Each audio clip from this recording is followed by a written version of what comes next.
IVM।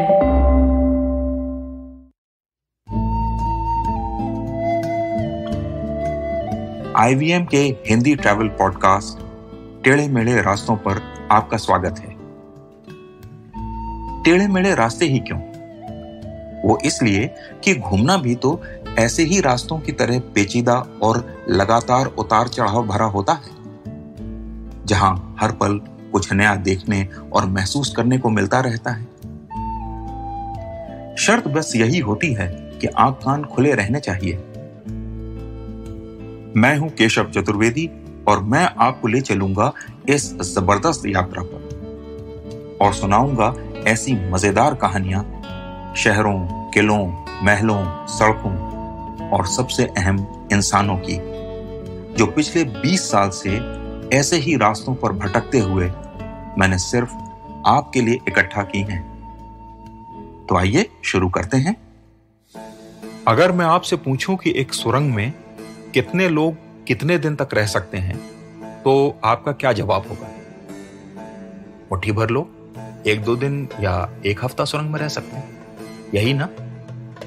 अब सोचिए, अगर मैं आपसे कहूं कि मैंने ऐसा अंडरग्राउंड या भूमिगत शहर देखा है जहां 300 साल तक 20,000 लोग रहते थे और करीब 2500 साल तक यहां अलग अलग समय पर लोग बरसों रहे हैं, तो आप क्या कहेंगे? आपके पास कोई जवाब ही नहीं रहेगा, है ना? यही मेरे साथ भी हुआ जब मैंने तुर्की के शहर कापाडोचिया के पास केमाकली नाम के इस शहर को देखा। कापाडोचिया जाने से पहले ही इस्तांबुल में सभी ने हमसे कहा था कि केमाकली जरूर देखिएगा, तो कापाडोचिया उतरते ही हमने अगले दिन वहां जाने का इंतजाम कर लिया। अगली सुबह हम 11 बजे तक केमाकली पहुंच भी गए। कापाडोचिया में बहुत पुराने समय से ऐसे भूमिगत शहर बनाने की प्रथा रही है और पिछले 50 साल में हजारों साल पुराने ऐसे 6 शहर ढूंढे भी गए हैं। इन्हीं में एक केमाकली भी है। ये असल में सबसे बड़े भूमिगत शहरों में एक है। यहाँ मौजूद गाइड के मुताबिक शुरुआती ईसाई यहाँ रोमन साम्राज्य के सैनिकों से बचने के लिए इस तरह से रहते थे। बाद में जब यहाँ ईसाइयों का बोलबाला हो गया तो अरब सेनाओं के आक्रमण और तैमूर के हमले से बचने के लिए इसका प्रयोग होने लगा। एक बार जब तुर्की में उस्मान साम्राज्य की स्थापना हो गई तो फिर से ईसाई मत के लोग यहाँ आकर छिपने लगे। शहर की खूबी यह है कि जब तक आप उस जगह तक पहुंच नहीं जाते तब तक पता ही नहीं चलता कि यहां ऐसी कोई जगह भी है। आज तो इसके ऊपर एक आधुनिक शेड वगैरह डाल दिया गया है, लेकिन अगर वो न हो तो आप बगल से निकल जाएं और कुछ पता ही नहीं लगेगा कि नीचे पूरी दुनिया बसी हुई है। केमाकली पहुंचने के बाद भी आपको यही लगता रहता है कि होंगी 1-2 सुरंगें, बस उन्हें देखकर बाहर आ जाएंगे। यही सोचते हुए मैं भी अंदर पहुंचा। वहां खड़े गार्ड ने मुझे बताया कि जहां जहां जाने के लिए एरो दिखाई दे रहा है उसी रास्ते पर बढ़ते रहिएगा। मैंने उसकी बात पर ज्यादा ध्यान नहीं दिया और हाँ कह के आगे बढ़ गया। अंदर उतरा तो पूरी दुनिया ही निराली थी। मैं पूरा विस्तार देखकर बिल्कुल हैरान था। जमीन के नीचे कई बड़े हॉल बने हुए थे। लोगों के लिए अलग अलग कमरे थे।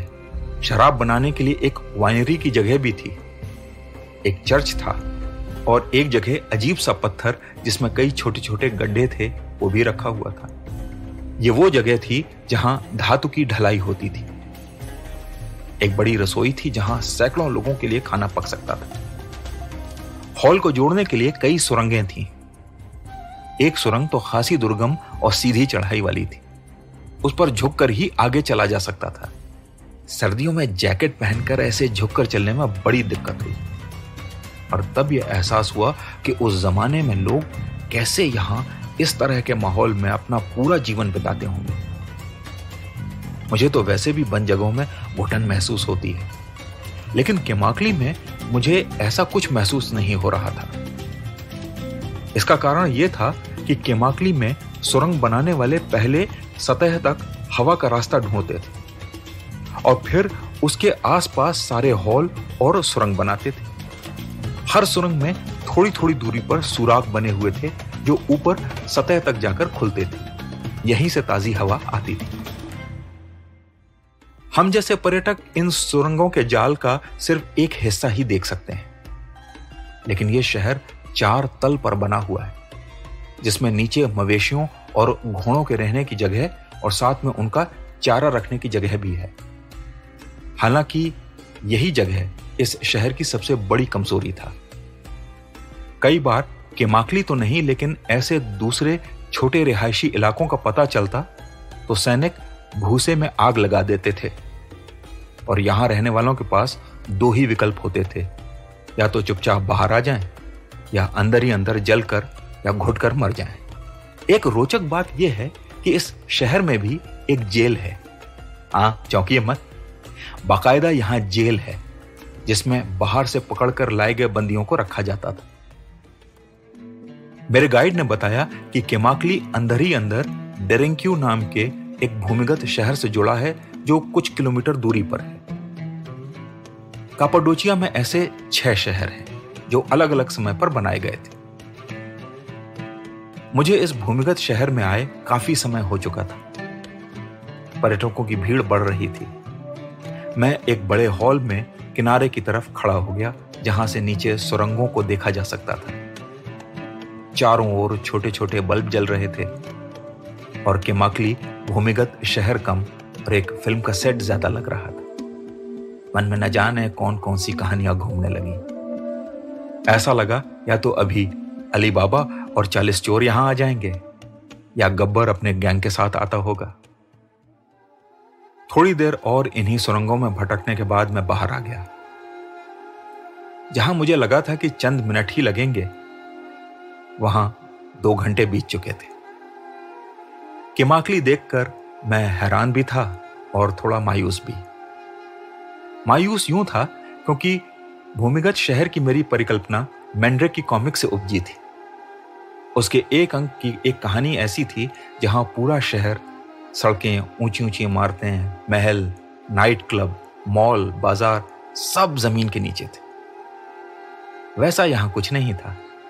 यहां तो थी सकरी सुरंगें, खड़ी ढलान वाले गलियारे, गुफा जैसे कमरे और हॉल। लेकिन हैरान इसलिए था कि कैसे 20,000 लोग शताब्दियों तक इतनी सकरी सुरंगों और छोटे छोटे कमरों में रहकर पूरा जीवन बिता सकते थे। पीढ़ियां इन्हीं सुरंगों में पैदा हुई और यहीं दफन हो गईं। वहां से लौटकर मैंने केमाकली के इतिहास को टटोला तो पाया इन सुरंगों में लोग 1923 तक रह रहे थे, यानी कुल 100 साल पहले तक यहां लोगों का बसेरा था। फिर तुर्की और ग्रीस, या जिसे हिंदी में यूनान कहते हैं, उनके बीच समझौता हुआ और दोनों ने अपनी अपनी आबादी की अदला बदली कर ली। इस भूमिगत शहर में रहने वाले ईसाई ग्रीस चले गए और इन सुरंगों में 2500 साल के लगातार बसेरे के बाद आखिरकार वीरानी छा गई। तो आज टेढ़े मेढ़े रास्तों का सफर इसी मील के पत्थर पर खत्म होता है। अगली कड़ी में किस्सों के एक नए मोड़ पर मिलेंगे और एक नए मील के पत्थर तक साथ चलेंगे।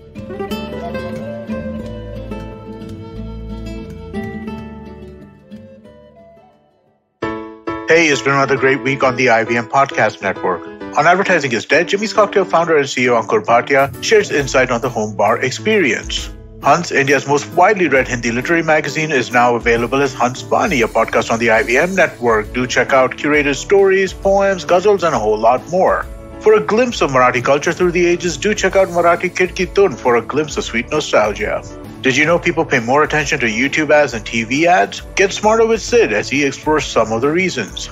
On The Habit Coach, Ashton talks to Angus Nelson and they talk about manhood, myths, coaching, and a whole lot more. And on The Wire Talks, learn more about the unrecognized women screenwriters of Bollywood. Do follow us on social media. We're IVM Podcast on Twitter, Facebook, Instagram, and LinkedIn. And remember, if you're enjoying this show or any other show for that matter, please do tell a friend. That's really helpful for us. And finally, we'd like to thank the sponsors on the network this week: Siet Cred, Bank of Baroda, Intuit India, and CoinSwitch Kuber. We really do appreciate the support. Namaste, this is Cyrus Brocha. I am part of the government cancel culture program to remove rubbish off all the different streams available. So what we have is all the collected rubbish we put together on our show. It's called Cyrus Says. It's on IVM Podcast. You have to watch it and listen to it. It's on our app. It's on our website. It's on the YouTube channel. It's on Facebook. There are many different ways. Don't bother me and ask me how. You have to find out. We talk to different personalities. Many of them are known. Some are just people we meet downstairs and invite them up for chai. But the point is, it's fun and it's very therapeutic. So please join in and listen to Cyrus Says.